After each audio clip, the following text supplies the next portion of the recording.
어둠이 내려앉은 산자락 아래 세월에 닳아 색이 벗겨진 기와집이 있었다. 낮에는 평범해 보이는 이 집도 밤이 되면 길게 드리운 그림자 속에서 어딘지 모르게 숨을 죽이고 있었다. 그리고 그 집 안에서 며느리 유진은 매일 밤 같은 의식을 반복하고 있었다.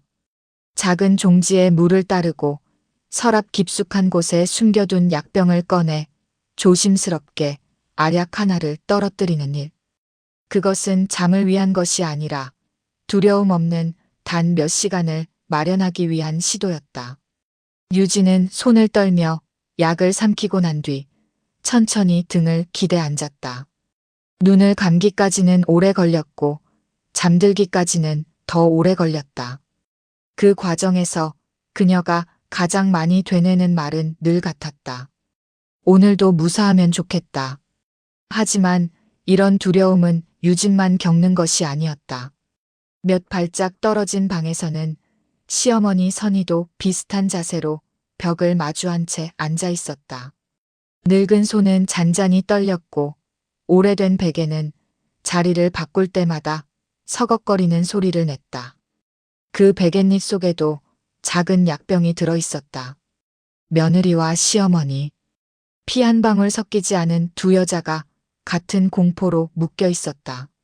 그 공포의 중심에는 한 사람 집안의 가장이자 선희의 남편, 그리고 유진의 시아버지인 강태무가 있었다. 강태무라는 이름은 가족 안에서 쉽게 입 밖으로 꺼낼 수 없었다. 며느리는 그의 이름을 부르는 순간부터 긴장했고 아내인 선희조차 이름 대신 저 사람이라고 말했다. 태무가 가진 것은 재산 한 줌과 그 재산을 무기처럼 휘두르는 버릇뿐이었다. 장롱을 열면 드러나는 통장과 도장, 땅 문서가 그의 전부였다. 하지만 그 문서들이 가진 금액 이상으로 그는 그것을 통해 누군가에게 우위에 설 수 있다는 사실에 더 큰 의미를 느끼고 있었다. 그리고 그 우위는 늘 가장 가까운 사람을 향했다. 유진이 결혼했을 때만 해도 그는 다정한 시부로 보였다. 웃으며 용돈을 쥐어주고 밥상에 앉으면 며느리에게 더 먹으라며 반찬을 덜어주기도 했다. 그러나 결혼 생활이 차츰 길어지자 그의 표정은 묘하게 날이 서기 시작했다. 며느리가 시키지 않은 일을 해도 조금 실수를 해도 혹은 그저 기분이 좋지 않다는 이유 하나만으로 그는 목소리를 높였다. 처음엔 말뿐이었지만 어느 순간 말은 손짓으로, 손짓은 행동으로 바뀌었다. 그는 어떤 날은 화장실 문을 발로 차고 들어왔고 어떤 날은 식탁을 엎으며 책임을 져야 한다며 윽박질렀다. 유진은 그 손길이 다시 자신을 향할까 늘 겁에 질렸다. 하지만 더 큰 상처를 입은 사람은 남편인 선우의 어머니 선이었다. 오랜 세월 고통을 견딘 사람에게는 두려움이 아닌 마비가 찾아온다. 선희는 이미 모든 것을 체념한 얼굴이었다. 그는 남편이 발걸음을 옮기는 소리만 들어도 등을 굽혔고 작은 서랍을 닫는 소리에도 손등을 움찔 떨었다. 이 집에선 아무도 서로를 보호하지 못했다. 유일하게 서로에게 손을 내밀 수 있는 관계는 며느리와 시어머니뿐이었다. 유진은 시아버지가 외출하고 난 뒤에야 조심스레 부엌으로 내려왔다. 시어머니 선희는 부엌 한 구석에서 찬물만 끓이고 있었다. 서로 눈이 마주쳤을 때 두 사람의 표정에는 어딘가 비슷한 감정이 있었다. 미안함, 무력감, 그리고 체념. 하지만 그날은 달랐다. 유진은 조심스럽게 말을 꺼냈다. 어머니, 우리 진짜 이렇게 계속 살아야 하냐고요. 그 말은 부엌 공기 속에 오래 머물렀다. 답을 하지 못한 선희는 생전 처음으로 며느리의 눈을 바로 바라봤다. 너라도 벗어났으면 좋겠어. 그 말 뒤에는 다양한 감정이 엉켜 있었다. 자신은 벗어날 용기가 없다는 고백, 며느리를 향한 걱정, 그리고 아직 꺼내지 못한 것 많은 절규. 하지만 유진은 고개를 저었다. 아니에요. 저 혼자 나가면 어머니를 두고 간다는 뜻이잖아요. 그럴 수 없어요. 그 말에 선희의 눈동자가 아주 작은 흔들림을 보였다. 그리고 그 흔들림은 마치 무언가를 깨뜨리는 듯한 느낌이었다. 오래된 방에 먼지가 내려앉듯 오랫동안 숨기고 억눌렀던 감정들이 서서히 모습을 드러냈다. 그날 밤 둘은 처음으로 서로의 손을 잡았다. 처음으로 함께 울었다. 그리고 아주 작은 목소리로 속삭였다. 우린 이 집에서 벗어나야 해. 아니, 벗어나는 것만으론 안 돼요. 그 사람 이제는 혼나야 해요. 그 속삭임은 처음엔 너무 작아서 공기가 삼켜버릴 듯 했지만 두 여자의 마음속에서는 분명히 새겨졌다.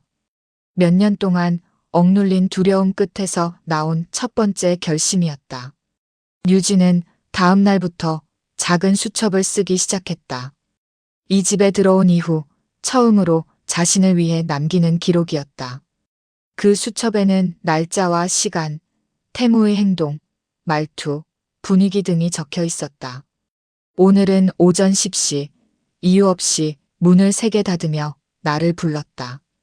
점심시간, 밥이 늦었다는 이유로 그릇을 밀쳤다. 저녁 7시, 어머니에게 한 말. 넌 내가 없으면 아무것도 못해. 유진은 떨리는 손으로 글씨를 적어 나갔다. 기록할 때가 가장 힘들었지만 누군가에게 자신이 겪은 일을 말해주고 있는 듯한 안도감도 있었다. 그녀는 그 수첩이 언젠가 자신을 지켜줄 단서가 될 것이라고 믿었다. 그리고 그녀의 기록은 어느 순간 사건이 아닌 패턴을 드러내기 시작했다. 태무의 행동에는 일정한 흐름이 있었고 그의 분노는 뚜렷한 방향성을 지니고 있었다. 둘은 그 패턴을 이용할 수 있다고 생각했다.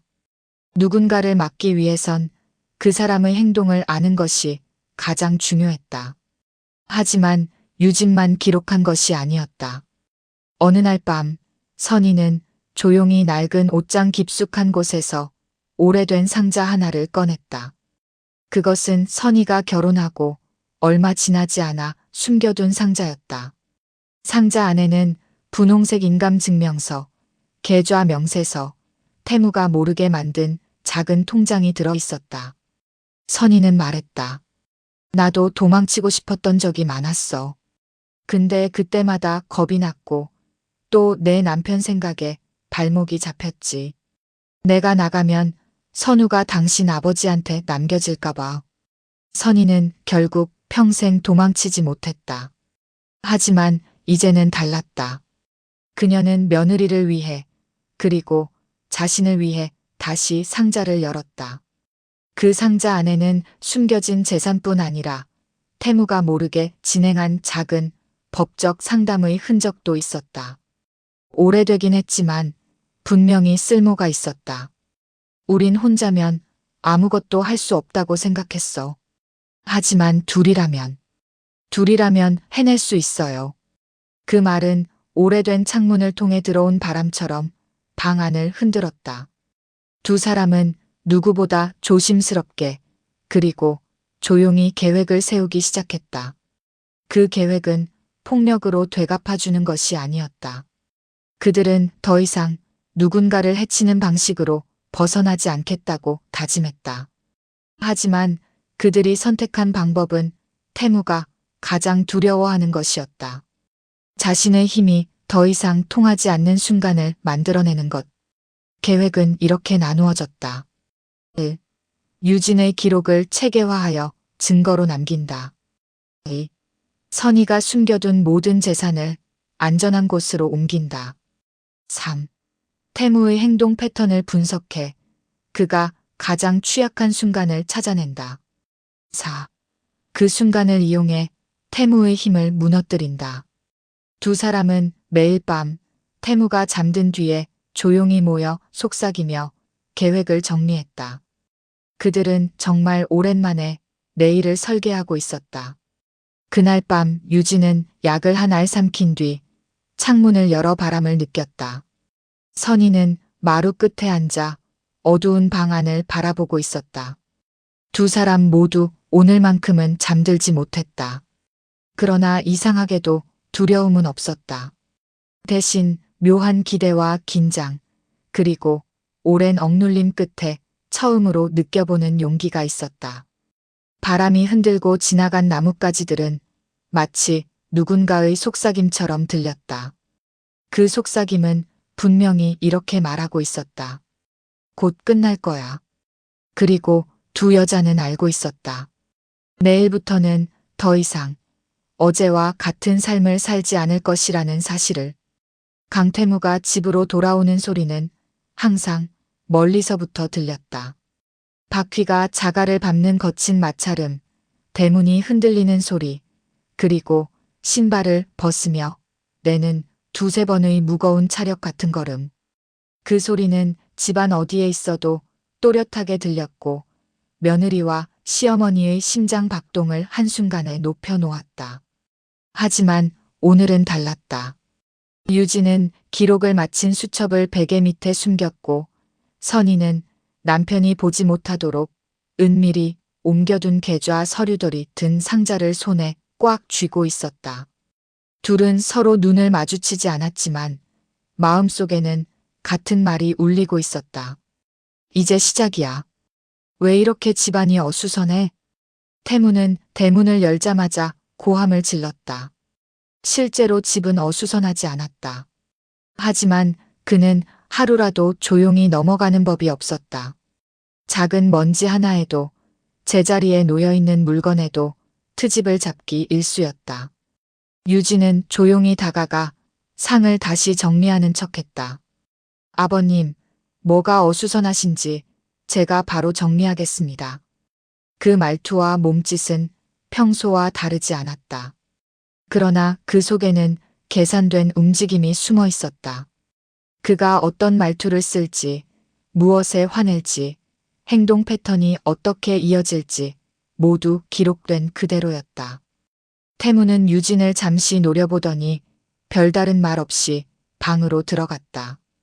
그가 문을 닫는 순간 유진은 아주 미세하게 숨을 내쉬었다. 그녀는 문 너머에서 들리는 동작들을 세었다. 옷을 벗는 소리, 옆방 문을 열었다 닫는 소리, 세면대 수도를 트는 소리. 이 모든 게 그들이 기록해둔 예상 가능한 행동 패턴 목록에 있었다. 그리고 이제 그 예측 가능성이 곧 약점이 될 것이었다. 밤이 깊었을 때 선희는 남편이 잠든 것을 확인하고 조용히 며느리의 방으로 들어갔다. 선희는 조심스럽게 문을 닫은 뒤 수십 년 동안 마음속에 묻어두었던 한 문장을 꺼냈다. 유진아, 나 오늘 깨달았어. 유진은 시어머니의 떨리는 손을 잡았다. 뭐려, 어머니? 나는 평생 저 사람에게 무너져 왔어. 그런데 오늘은 아니야. 오늘은 내가 처음으로 넘어지지 않았어. 유진은 그 말의 무게를 쉽게 이해했다. 사람은 오랫동안 억눌리면 자신이 가진 힘이 아주 작게 느껴지는 법이다. 하지만 그 힘이 아주 작다 해도 언제나 되살아나는 순간이 있다는 것을 유진은 알고 있었다. 어머니, 우린 할 수 있어요. 둘이니까. 그 말에 선희는 고개를 끄덕이며 수십 년 만에 처음으로 눈물을 흘렸다. 그 눈물은 슬픔이 아니라 다시 걷기 시작한 사람의 눈물이었다. 다음 날 아침, 태무는 평소와는 다른 눈빛을 보였다. 그는 식탁에 앉아 며느리와 아내 사이를 번갈아 바라보았다. 그 눈빛은 마치 뭔가 달라졌다는 것을 감지한 동물의 직감 같았다. 둘이 뭐 숨기는 거 있어? 유진은 순간 심장이 움찔했지만 자연스러운 미소를 지어 보였다. 숨기다니요, 아버님. 무슨 일이세요? 그녀는 예전과 달리 바로 시선을 피하지 않았다. 그 작은 변화가 태무의 눈썹을 조금 더 찌푸리게 했다. 요즘 말투가 좀 다른 것 같아서. 그때 선희가 나섰다. 그녀는 평생 동안 남편이 묻는 질문에 늘 어색하게 고개를 끄덕이거나 서둘러 부정했지만 오늘은 달랐다. 나이 들어서 그래요. 사람도 변하잖아요. 그 말에 태무는 잠시 말을 잃었다. 아내가 자기 앞에서 이런 말투를 쓴 건 오랜 세월 동안 없었던 일이었다. 그 변화는 작지만 분명했고 태무는 짐승처럼 주변 공기를 얻었다. 그러나 그가 아무리 냄새를 맡아도 두 여자의 계획을 어낼 수는 없었다. 유진은 자신이 모은 기록을 조금씩 정리하기 시작했다. 그녀의 수첩은 이미 빼곡했고 날짜와 시간, 상황, 그리고 태무의 심리 상태까지 세세히 적혀 있었다. 그녀는 이제 단순한 피해자가 아니라 상황을 분석하는 관찰자가 되어 있었다. 그것은 태무가 절대 예상하지 못한 변화였다. 그리고 그 기록에는 또 다른 요소가 있었다. 바로 증인, 즉 시어머니 선희가 적은 작은 메모들. 그날 밤 소리를 들었다. 저녁에 밥상을 걷어차는 소리를 들었다. 몸을 움켜쥐는 모습이 보였다. 선희의 필체는 삐뚤빼뚤했지만 그 기록은 유진의 것과 완벽하게 맞아떨어졌다. 둘의 기록이 서로 증명하는 순간들이 쌓여갔다. 이것은 단순한 감정의 기록이 아니라 패턴화된 증거였다. 며느리와 시어머니가 며칠째 차분하고 조용하게 행동하자 태무는 더 신경질적으로 변했다. 누군가 통제에서 벗어나려 할 때 통제하는 사람은 더 날카로워지는 법이었다. 그날도 그는 별다른 이유 없이 부엌의 냄비를 들어 확인하고는 소리쳤다. 왜 이리 싱겁냐? 손맛이 없어졌어. 유진은 여전히 침착했다. 그녀는 태무가 화를 낼 때 어떤 표정을 짓는지 이미 다 파악하고 있었다. 턱을 왼쪽으로 조금 기울이고 콧잔등을 찡그리고 눈썹 사이가 좁아지는 모습. 그 패턴은 이전과 다르지 않았다. 달라진 것은 유진의 시선이었다. 이제 그녀는 겁먹은 표정 대신 날카로운 관찰자의 눈을 하고 있었다. 그 눈빛에 태무는 불편함을 느꼈다. 왜 날 그렇게 봐? 왜라뇨, 아버님. 그냥 듣고 있었을 뿐이에요. 유진의 말투는 차분했고 목소리는 떨리지 않았다. 태무는 말문이 막힌 듯 입을 닫았다. 그 순간 선희는 깨달았다. 남편의 가장 큰 약점은 분노가 아니라 자신의 권위가 흔들린다고 느끼는 순간이라는 것을. 그리고 그 약점은 이제 아주 선명하게 드러나 있었다. 며칠 뒤 두 여자는 아주 작은 시험을 해보기로 했다. 태무의 패턴을 정확하게 파악했다는 확신이 생겼기 때문이다. 그날은 평소와 다르지 않은 저녁이었다. 태무는 TV를 크게 틀고 소파에 앉아 있었다. 유진은 일부러 속삭이듯 시어머니에게 말했다. 어머니, 내일 아침에 장 보러 나가야 하는데 같이 가실래요? 그 목소리는 작았지만 태무가 귀 기울일 만한 크기였다. 태무는 예상대로 즉각 반응했다. 그는 시선을 돌리지 않고 물었다. 둘이 또 어딜 나가?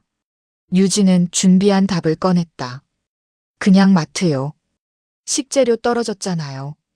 그러나 태무는 마음이 편하지 않은 듯 불편한 자세로 앉았다.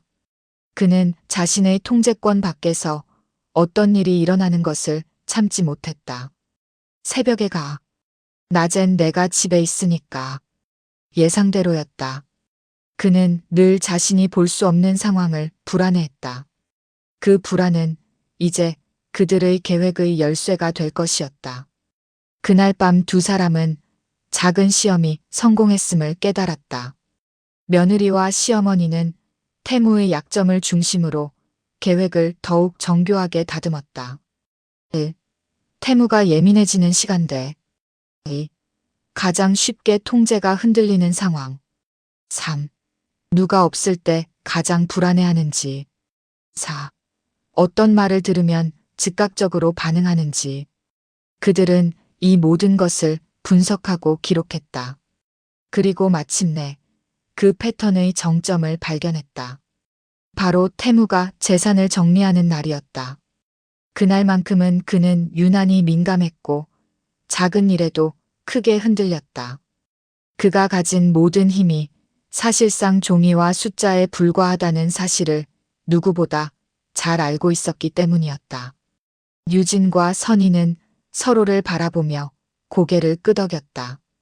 이제 곧 그날이 다가올 것이었다. 드디어 그날이 왔다. 태무는 아침부터 종이를 뒤적이며 분노와 초조함을 오가고 있었다. 도장이 왜 여기 없어? 누가 건드렸어?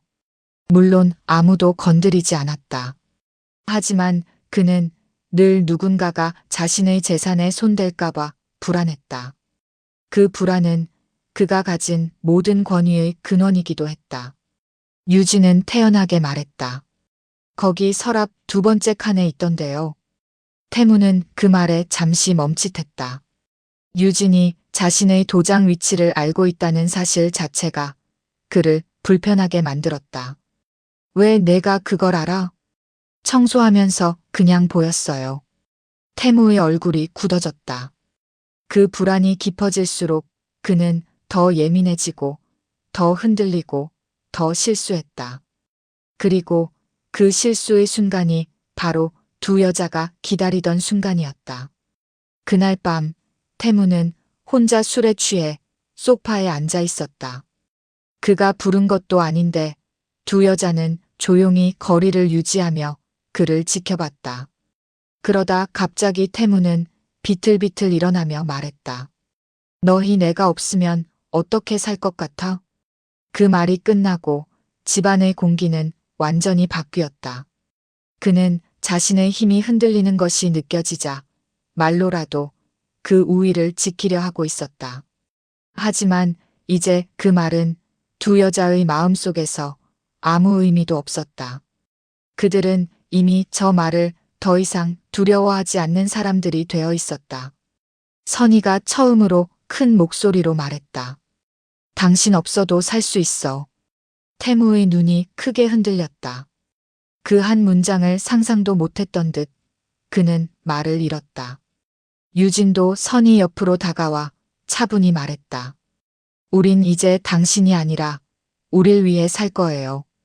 그 말이 떨어진 순간 태무의 표정은 완전히 무너졌다.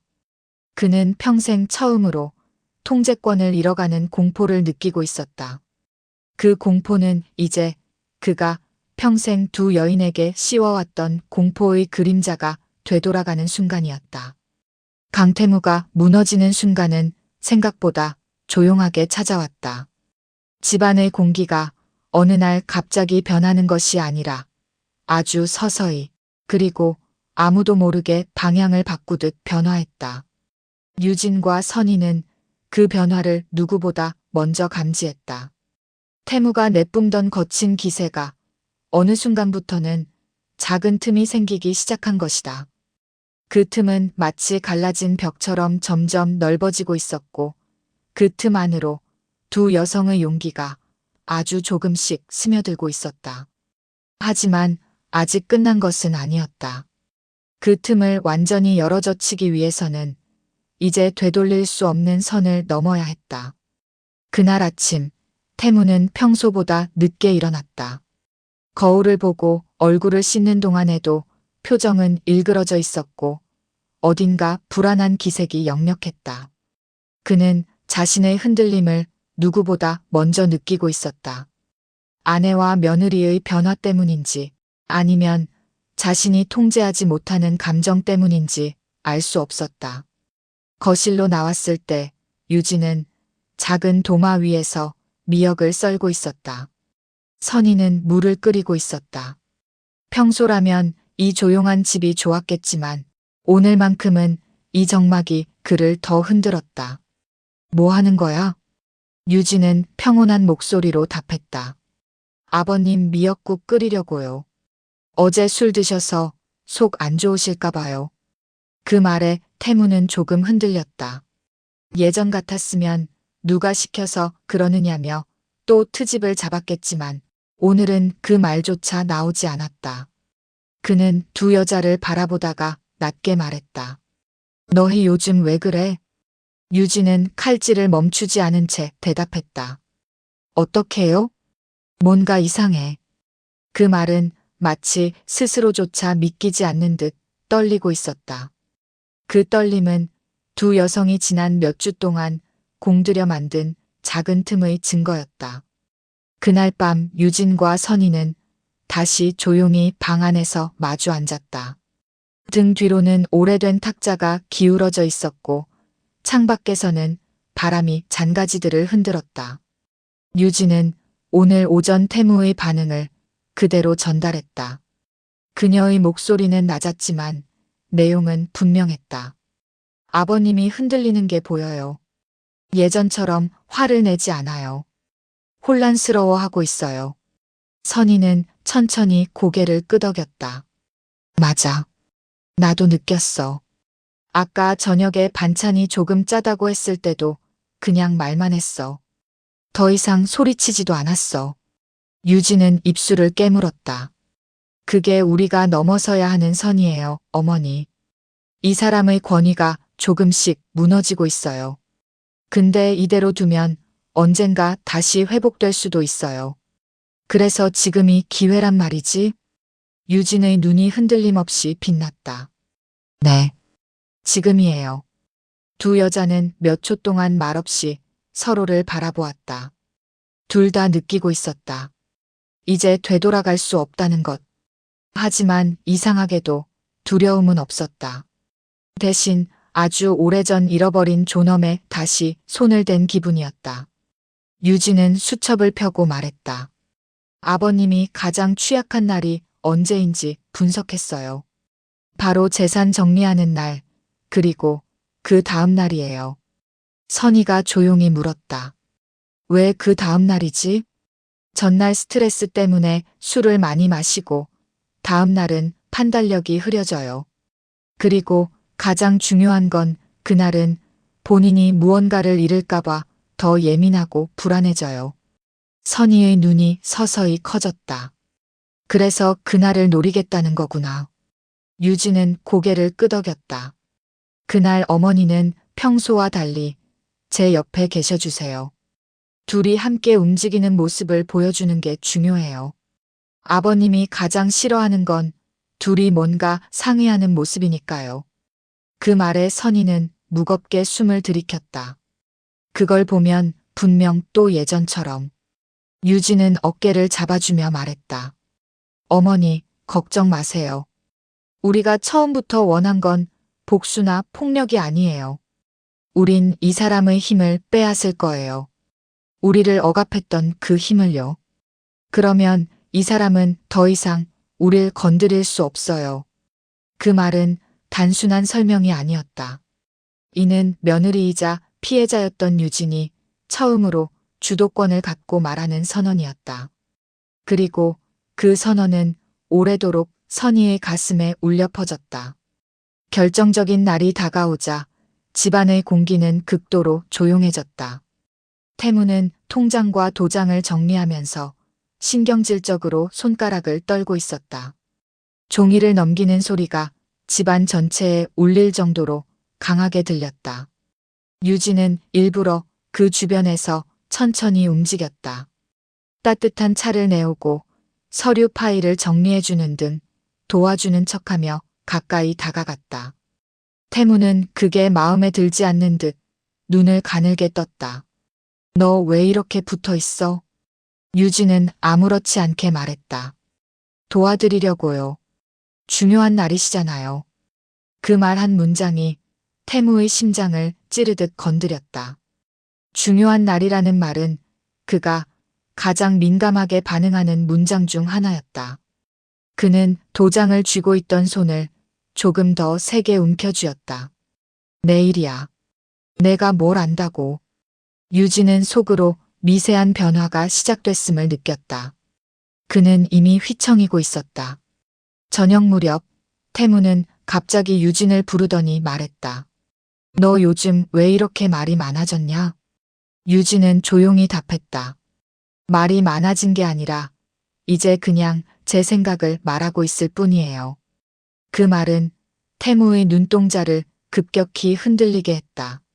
내 생각? 네. 제 생각요. 태무는 입술을 세게 깨물며 일어섰다. 예전 같았으면 당장 소리를 질렀을 것이다. 하지만 지금 그는 오히려 말을 잃고 있었다. 어머니도 이제는 자신의 말을 하셔야 해요. 유진이 그 말과 함께 선희를 바라보자 선희의 손이 작게 떨렸다. 태무는 둘을 번갈아 보며 말했다. 둘이 대체 뭐 하는 거야? 그의 목소리는 마치 벼랑 끝에 선 사람처럼 불안하게 떨리고 있었다.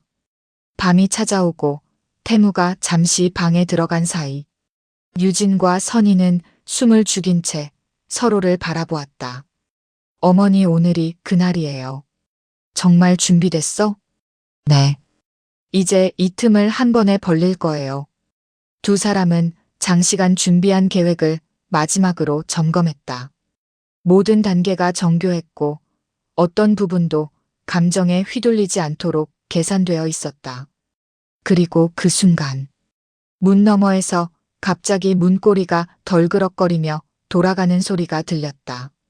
두 사람은 동시에 시선을 돌렸다. 문이 천천히 열리며 조명이 없는 복도 끝에서 태무가 모습을 드러냈다. 그의 얼굴은 평소의 위압감이 아니라 두려움과 의심으로 얼룩져 있었다. 너희 뭐 하고 있어? 그가 낮게 물었다. 유진은 기다렸다는 듯 아주 천천히 일어섰다. 그녀의 목소리는 흔들리지 않았다. 이제 우리 얘기를 할 시간이 된 것 같아서요. 태무는 한 발짝 뒤로 물러났다. 그 순간 두 여성은 확실히 보았다. 그가 두려워하고 있다는 것을, 자신이 더 이상 이 집의 중심이 아니라는 것을, 그리고 그 두려움이 곧 권위의 붕괴라는 것을. 이제 되돌릴 수 없는 선을 넘기 직전이었다. 문이 열리고 태무가 복도 끝에 서 있었을 때 유진과 선희의 심장은 동시에 빠르게 뛰기 시작했다. 하지만 이번에는 두려움 때문이 아니었다. 수십 년 동안 묻혀있던 억압의 그림자가 서서히 사라지고 있는 것을 두 사람 모두 느끼고 있었다. 태무는 두 여인을 번갈아 바라보며 낮게 물었다. 너희 지금 나 몰래 뭐 하는 거야? 이 말은 과거 같았으면 충분히 겁을 줄 수 있는 말이었다. 그러나 지금은 달랐다. 그의 말에는 힘이 없었다. 그저 불안과 혼란이 뒤섞인 목소리였을 뿐이었다. 유진은 조용히 일어나 태무 앞에 섰다. 이제 제대로 이야기하자고 모인 거예요. 태무는 처음으로 뛰는 심장을 감추지 못한 채 유진의 얼굴을 바라보았다. 태무는 짧게 숨을 들이켰다. 아내와 며느리가 자신을 이렇게 바라본 건 처음이었다. 내가 나한테 이렇게 말대꾸를 해? 유진은 부드럽게 고개를 저었다. 말대꾸가 아니에요. 이제 제 목소리를 내는 거예요. 태무는 혼란스러운 얼굴로 시선을 돌렸고 그때 그의 눈이 선희를 향했다. 하지만 선희 역시 눈을 피하지 않았고 태무는 마치 그 시선을 감당하지 못하는 듯 눈을 깜빡였다. 선희 너도 그래? 선희는 천천히 일어섰다. 평생을 조용하게 살았던 여인의 목소리는 오히려 그 조용함 때문에 더 강하게 울렸다. 그래. 이제는 그래. 그 한 문장은 태무가 오랫동안 쥐고 있던 힘을 송두리째 흔드는 말이었다. 태무는 무언가를 말하려다가 입을 다물었다. 그에게는 분명한 패턴이 있었다. 누군가 자신의 말에 따르지 않으면 목소리를 높이고 그 목소리로 상대를 압도하는 방식.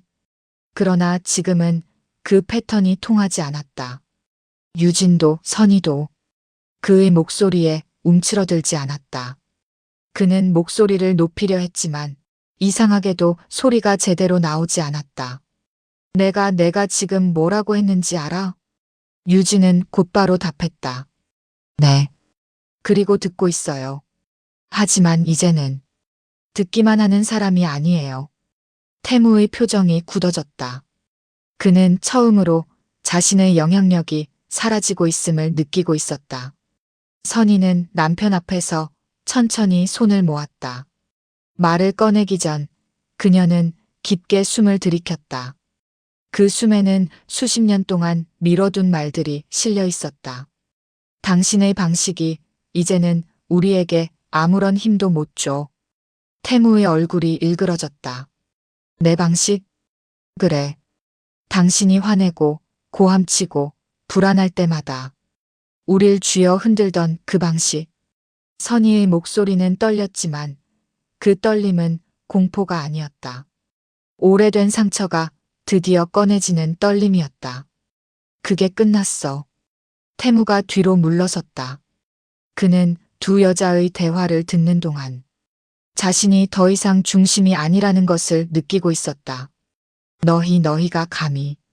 그는 여전히 권위를 붙잡으려 애썼지만 그 말은 더 이상 설득력이 없었다. 유진은 차분히 물었다. 감히 뭐요? 그 질문은 태무의 입을 꽉 닫히게 했다. 그는 대답을 할 수 없었다. 왜냐하면 과거에 했던 말들이 이제는 전혀 통하지 않는다는 것을 스스로도 알고 있었기 때문이다. 유진은 조용히 수첩을 꺼냈다. 태무의 시선이 그 수첩에 꽂혔다. 이건 지난 2달 동안의 기록이에요. 기록? 네. 아버님의 행동, 말투, 상황. 그리고 어머니가 들은 것, 본 것. 모두 날짜, 시간과 함께 정리되어 있어요. 태무의 눈빛이 흔들렸다. 그 수첩은 그의 힘이 아니라 패턴을 보여주는 것이었고 그 패턴이 바로 약점이었다. 내가 그걸 왜? 유진은 담담하게 말했다. 우리를 지키기 위해서요. 선희도 작은 종이 뭉치를 꺼냈다. 그건 그녀의 오래된 메모들이었다. 나도 적어왔어. 당신이 기억 못하는 것들을. 태무는 그 모든 종이와 기록들이 자신의 권력을 무너뜨리는 벽돌처럼 느껴졌다. 태무는 자리를 지키지 못하고 식탁 의자에 털썩 앉았다. 그는 두 손으로 이마를 감싸며 중얼거렸다. 너희가 왜 이러는지 모르겠어. 유진은 부드럽게 말했다. 우린 아버님을 공격하는 게 아니에요. 우린 우리를 지키는 거예요. 그 말은 잔잔하지만 단단했고 그 단단함은 태무가 평생 쟁취하지 못한 힘이었다. 그는 고개를 들지 못했다. 더 이상 자신이 중심이 아니라는 사실을 인정하고 있었기 때문이다. 유진이 조용히 말했다. 아버님, 이제는 우리가 아니라 아버님 스스로 진실을 마주해야 해요. 진실? 네. 아버님이 우리에게 어떤 존재였는지, 그리고 우리가 어떤 날들을 버티며 살아왔는지. 태무는 손가락을 떨며 눈을 감았다. 그는 그 말을 듣고도 아무 대답을 하지 못했다. 그때 선희가 결심한 듯 말했다. 당신이 우리에게 했던 행동들, 우린 다 기억하고 있어. 그리고 이제 그 기억에 더 이상 묶여 살지 않을 거야. 유진이 이어서 말했다. 아버님은 우리가 없으면 아무것도 못한다고 했죠. 근데 사실은 아버님이 우리 없으면 아무것도 못해요. 그 말은 날카로운 비난이 아니었다. 그저 사실이었다. 태무는 그 사실을 처음으로 마주했다. 말이 끝나고 난 뒤 방 안은 숨막힐 정도로 조용해졌다. 태무는 고개를 숙이고 있었다. 그는 반박하지 않았고 소리치지도 않았다. 왜냐하면 두 여자의 시선이 그에게는 처음으로 두려운 존재로 느껴졌기 때문이다. 몇 년 동안 태무는 공포를 무기로 두 사람을 묶어두었지만 지금은 그 공포가 그에게 되돌아오고 있었다. 유진이 조용히 말했다. 우린 이제 달라질 거예요. 선희도 고개를 끄덕이며 말했다. 그리고 당신도 달라져야 해. 태무는 그 말 앞에서 아무 말도 할 수 없었다. 두 여인은 그날 태무와의 대치 속에서 단 한 번도 고함을 지르지 않았다. 폭력적인 방식은 단 하나도 사용하지 않았다. 그저 진실을 드러냈고 그 진실 앞에 태무가 서도록 만든 것뿐이었다. 그러나 그 단순한 진실이 태무에게는 무엇보다도 큰 타격이었다. 그는 더 이상 이 집의 중심이 아니었다. 그리고 그 사실은 그의 세계 전체를 흔들어 놓았다. 이것이 바로 그들이 세운 계획의 핵심이었다. 힘으로 되갚는 것이 아니라 힘의 구조 자체를 뒤집는 것. 그리고 두 여인은 도망치지 않고 정면으로 그 구조를 무너뜨렸다. 태무가 식탁 앞에서 고개를 떨구고 있던 그 밤 이후 집안의 공기는 전과 완전히 달라졌다. 과거에는 그의 걸음소리 하나로 두 사람이 움찔하고 말끝 하나로 하루의 분위기가 갈리곤 했지만 이제는 오히려 태무가 두 사람의 눈치를 보고 있었다. 그 변화는 놀랍도록 빠르게 일어났다. 유진과 선희 두 사람이 더 이상 두려움을 숨기지 않는 순간부터 집의 중심축은 서서히 기울기 시작했다. 그리고 그 기울어짐은 곧 무너질 준비를 하고 있었다. 다음 날 아침 태무는 누구보다 늦게 부엌으로 나왔다. 머리는 헝클어져 있었고 눈은 충혈되어 있었다. 평소 같으면 아침상을 먼저 점검하며 트집을 잡았겠지만 오늘은 조용히 자리에 앉았다. 유진은 그 앞에 따뜻한 미역국을 놓으며 말했다. 많이 속 쓰리시죠? 어제 술 많이 드셨으니까. 그 말에는 어떤 두려움도 없었다. 태무는 그 말에 대답하지 못한 채 국만 바라보았다. 잠시 후 그는 낮은 목소리로 중얼거렸다. 너희가 날 이렇게 만들었어. 그 말은 과거라면 협박처럼 들렸겠지만 지금은 그저 자책처럼 들릴 뿐이었다. 유진은 차분히 말했다. 아버님을 만든 건 우리 둘이 아니에요. 아버님 스스로 만든 거죠. 그 말에 태무의 눈동자가 흔들렸다. 그는 더 이상 반박할 힘이 없었다. 아침을 마친 뒤 선희는 정면으로 태무를 마주했다. 남편 앞에 서는 것 자체가 그녀에게는 오랜 세월 끝에 이룬 큰 변화였다. 당신에게 말할 게 있어. 태무는 놀란 듯 고개를 들었다. 우리 이제 당신 마음대로 안 돼. 뭐? 당신이 소리쳐도 화내도 뭐라 해도 더는 예전처럼 우리가 움츠러들지 않을 거야. 그 말은 관용이 아니라 선언이었다. 온몸에 붙어있던 족쇄를 하나씩 풀어내는 듯한 말. 태무는 그 말을 들은 뒤 숨을 크게 내쉬며 등을 기대 앉았다. 여태 잘해준 게 얼마나 많은데. 맞아. 잘해준 것도 있었지. 근데 그게 우리가 겪은 모든 걸 덮을 만큼 크진 않아. 선희는 더 이상 시선을 피하지 않았다. 남편의 눈을 정면으로 바라보았다. 이젠 우리가 우리 인생을 찾을 거야. 이 말은 태무에게 균열이 완전히 벌어지는 순간이었다. 그날 오후 유진은 작은 서류 봉투를 들고 선희와 마주 앉았다. 어머니, 준비됐죠? 선희는 잠시 손을 쥐었다 폈다 하며 고개를 끄덕였다. 그래. 이제 해야지. 서류 봉투 안에는 지난 몇 달 동안의 기록, 증언 메모, 통화 내역 정리본, 그리고 선희가 수십 년간 숨겨둔 재산 서류들이 있었다. 이것은 공격을 위한 것이 아니라 자신들을 지키기 위한 보호막이었다. 유진은 말했다. 이 서류들 이제 안전하게 보관해야 해요. 아버님이 예상 못하는 곳에. 선희는 천천히 봉투를 움켜쥐었다. 이제 끝내야 하는 거지. 유진은 고개를 끄덕였다. 네. 끝내야 해요. 아버님이 더 이상 우리를 흔들 수 없게. 유진과 선희는 봉투를 들고 조용히 집을 나서 마을 이장 집으로 향했다. 이장은 두 사람을 보고 놀란 듯 말했다. 무슨 일이야?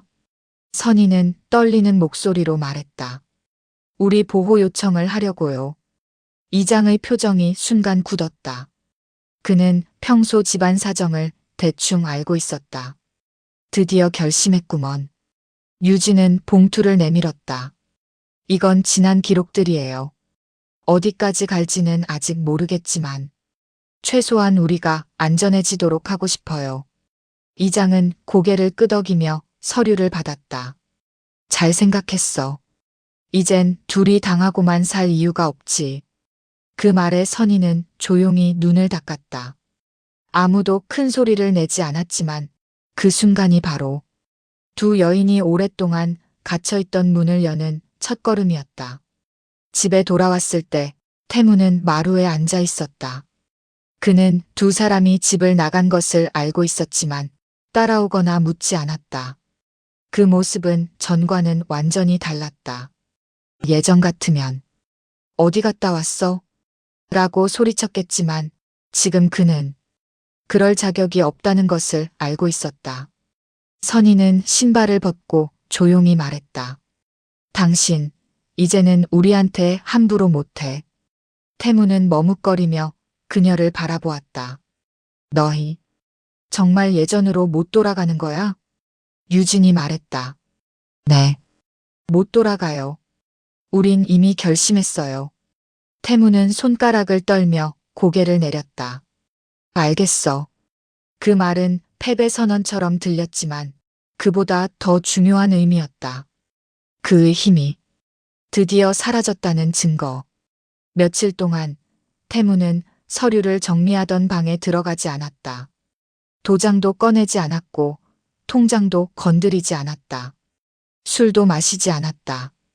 그는 마치 자신이 만들어 온 세계가 부서진 잔해들 사이에서 길을 잃은 사람처럼 보였다. 그러던 어느 날 밤, 태무는 조용히 두 사람을 부르더니 말했다. 너희, 그동안 힘들었겠다. 두 여인은 놀랐다. 그의 입에서 그런 말이 나올 거라 생각한 적이 없었다. 유진은 천천히 말했다. 힘들었어요. 근데 이제 괜찮아질 거예요. 선희는 남편을 똑바로 바라봤다. 당신도 이제 바뀌어야 해. 그 말은 부탁도 위협도 아니었다. 그저 진실이었다. 태무는 더 이상 반박하지 않았다.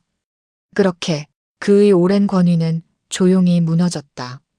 며칠 뒤 선희는 오래된 꽃병을 꺼내 거실에 꽃을 꽂았다. 한 번도 집에 꽃을 둔 적이 없었던 그녀가 처음으로 꽃을 사온 날이었다. 유진은 그 모습을 보고 말했다. 꽃 진짜 잘 어울려요.